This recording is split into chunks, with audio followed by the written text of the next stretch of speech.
Thanks, Doug. It's so wonderful to be here with you. It's been a joy throughout 2022 to actually be in person at churches and to get to know so many people. I had the great delight of meeting Ken and Moira about 18 months ago and just hearing their heart for mission throughout the world, of how Toowoomba can really bless the rest of the world, and their heart for the partnership that you have with Compassion. So it's wonderful to be here again. I've had really great time over the last few days eating my way around Toowoomba, and thankful to be able to share with you today. I'm not sure about you, but throughout my life, there's been moments that have changed the way I view the world. It might be, Ken and I were talking about books we've read. It might be a book I've read. It might be people I've met. It might be those moments in your life that do change a course, like the birth of your children, walking down the aisle as you get married. Or it might be an experience you had. And one of those experiences for me that really changed the way I see the world was going with Compassion to the Philippines in 2018. I didn't work for Compassion then. My husband was a minister of an inner west church in Five Dock in Sydney, and we took our family and some of our church to the Philippines. We were ready. We'd done all the training. We had crazy amounts of gifts. We had every medication under the sun that we were going to need. But I wasn't ready, because I wasn't ready to see what I saw. For me, the first half of the week, I just wanted to close my eyes. I wanted to close my eyes to block out what I was seeing. The continued sights of children that have no food, of children who don't know how to play, of children who have no hope, of families that have been destroyed by the day after day of poverty, of families that in such great need have chosen to commit violence every day.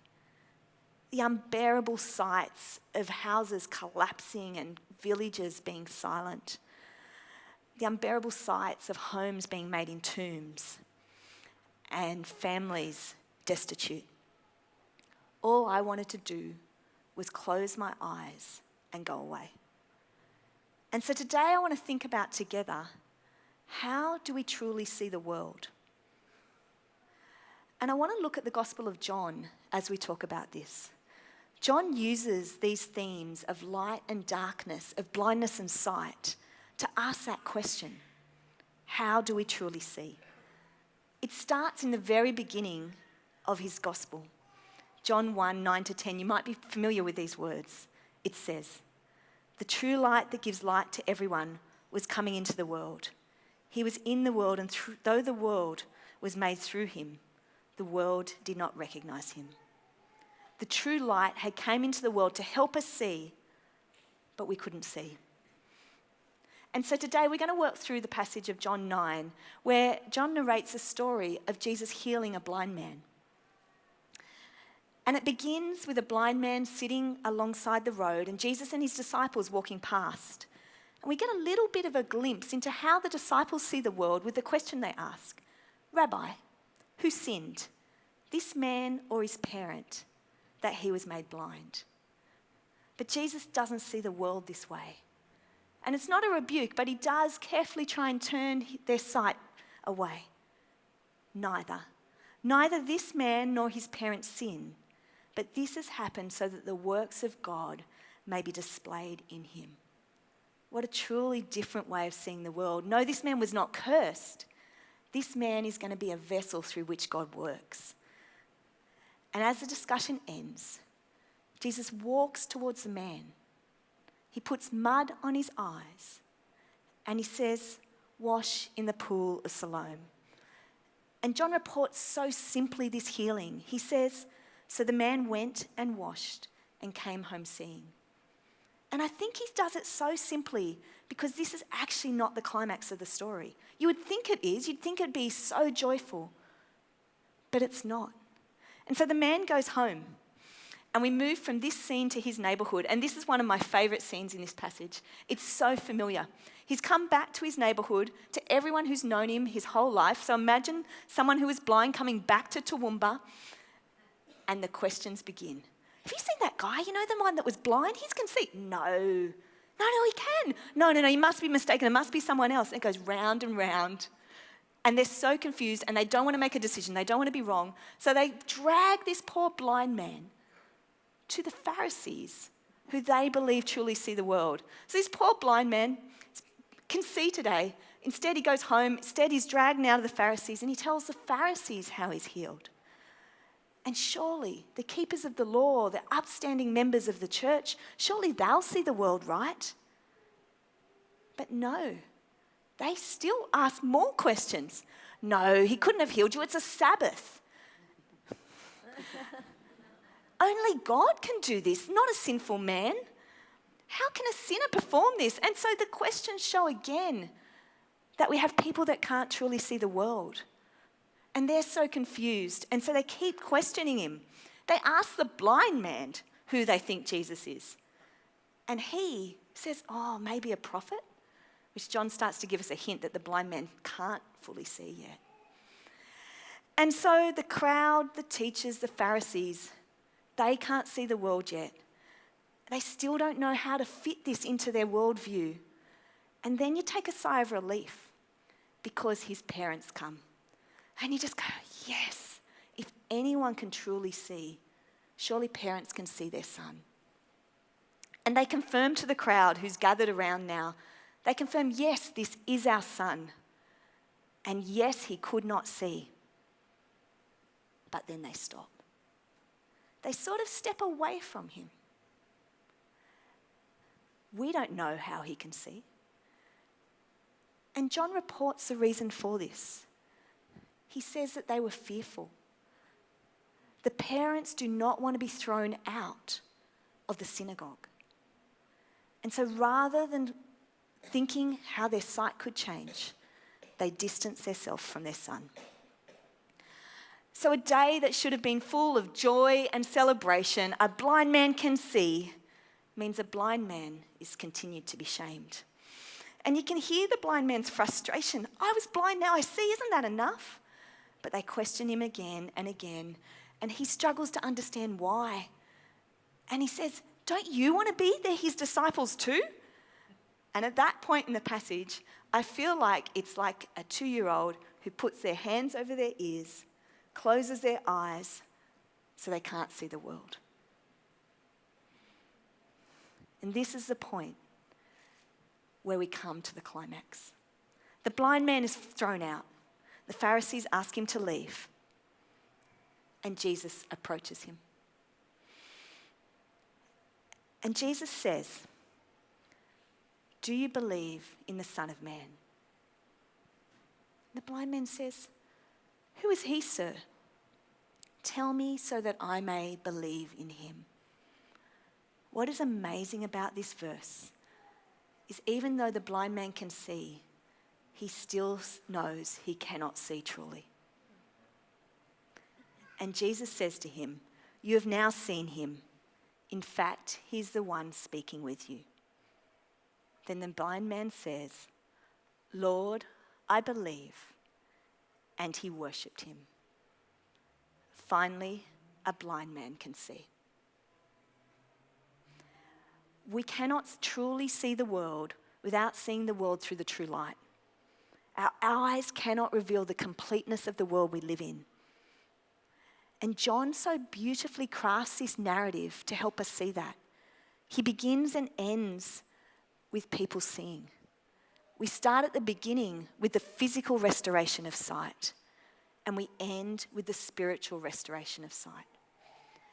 And it helps us understand how much knowing the true light changes how we see the world. So I'm going to invite you. Come with me to the pool of Siloam, because we are going to watch a blind man see. Come, sit on the edge with me as he leans over and he puts water on his eyes. And slowly, grain by grain, the mud falls away, and slowly, piece by piece, his eyes open. First, there's just a little glimmer of light. Then his eyes are fully opened. Do you wonder what he first saw? Was it his hands?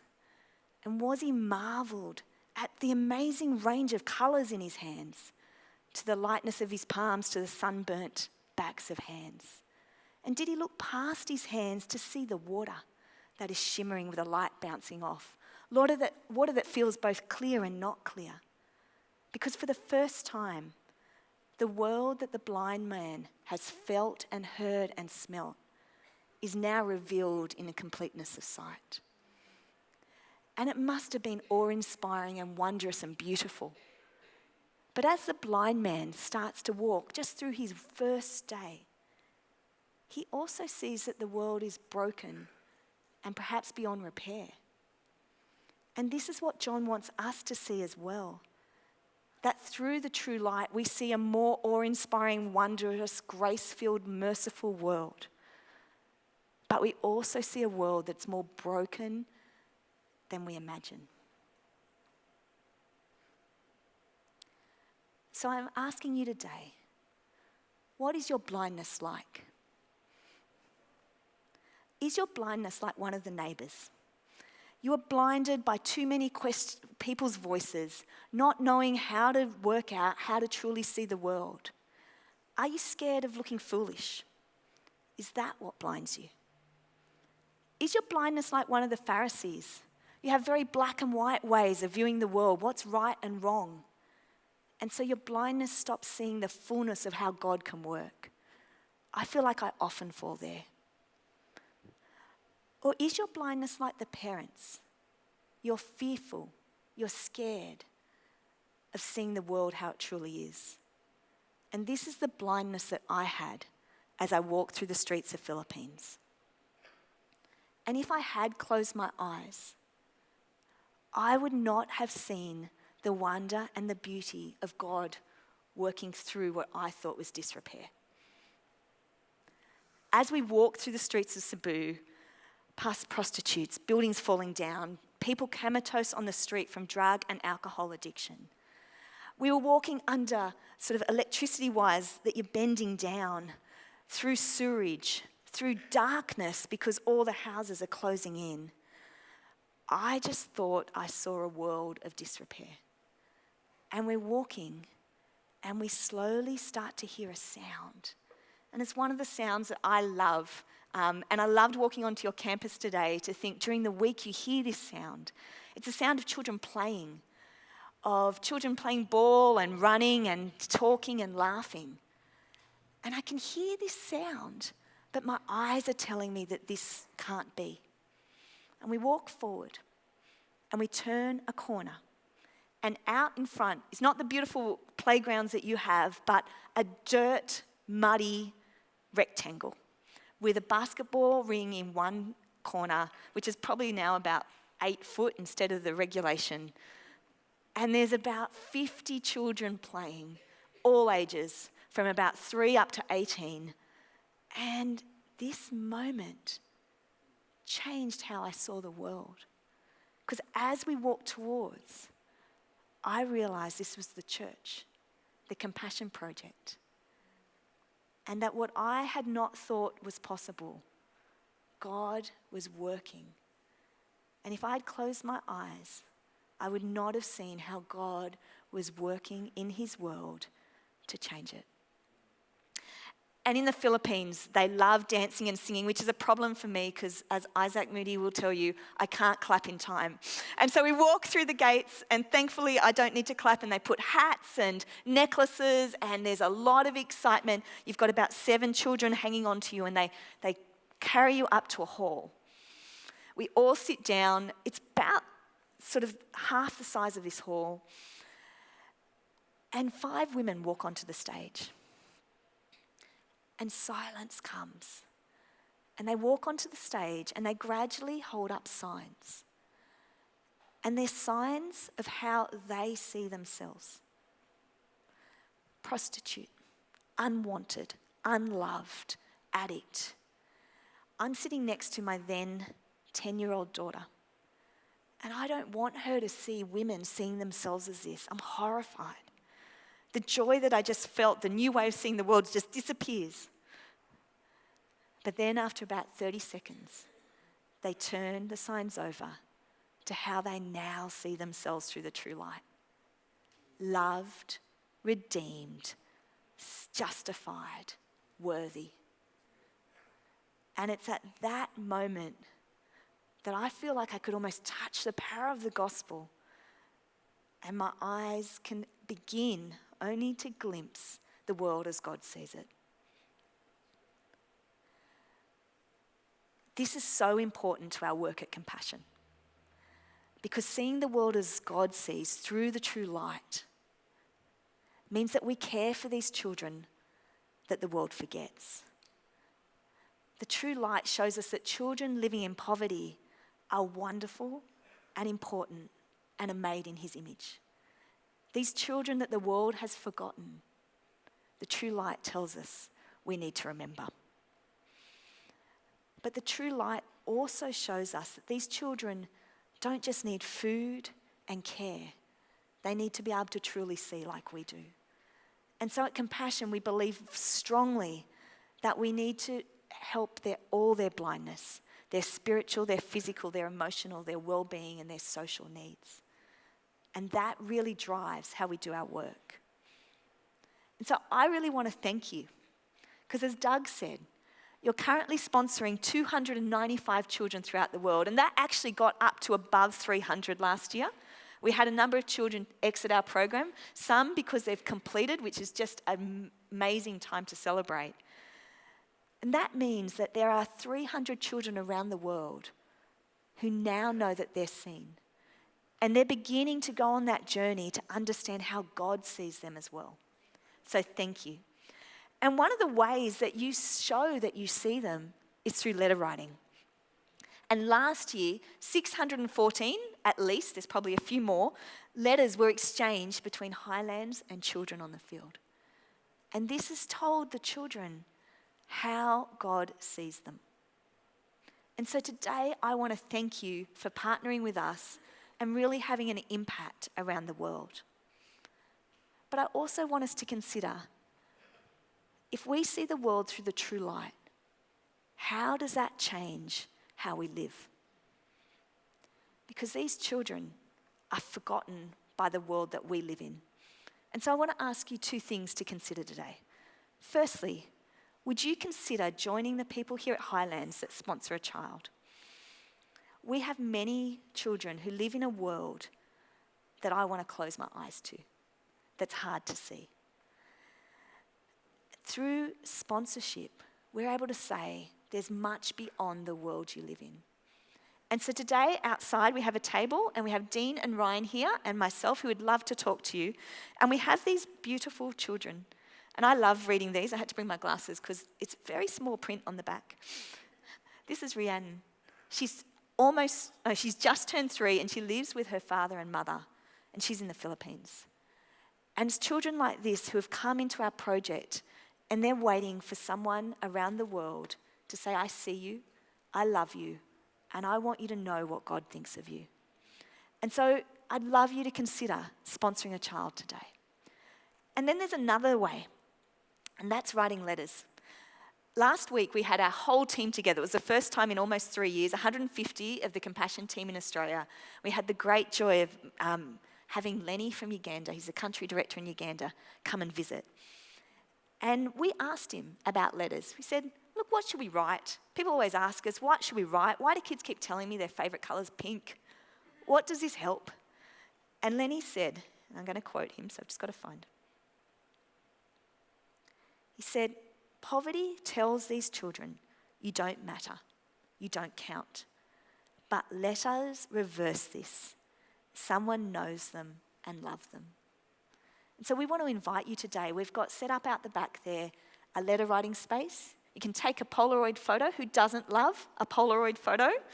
And we will send that and your letter to your child overseas. So we'd love to invite you to write a letter. And we can help you know what to write. But what Lenny told us, it does not matter what you write. It just matters that you do write. So we'd love to invite you there. When we open our eyes to the world, what we can see can be discouraging and difficult. The numbers of children living in poverty are huge. And some days I find them so depressing and overwhelming. But I hold on to the words of John in chapter 1. The light shines in the darkness, and the darkness has not overcome. Amen.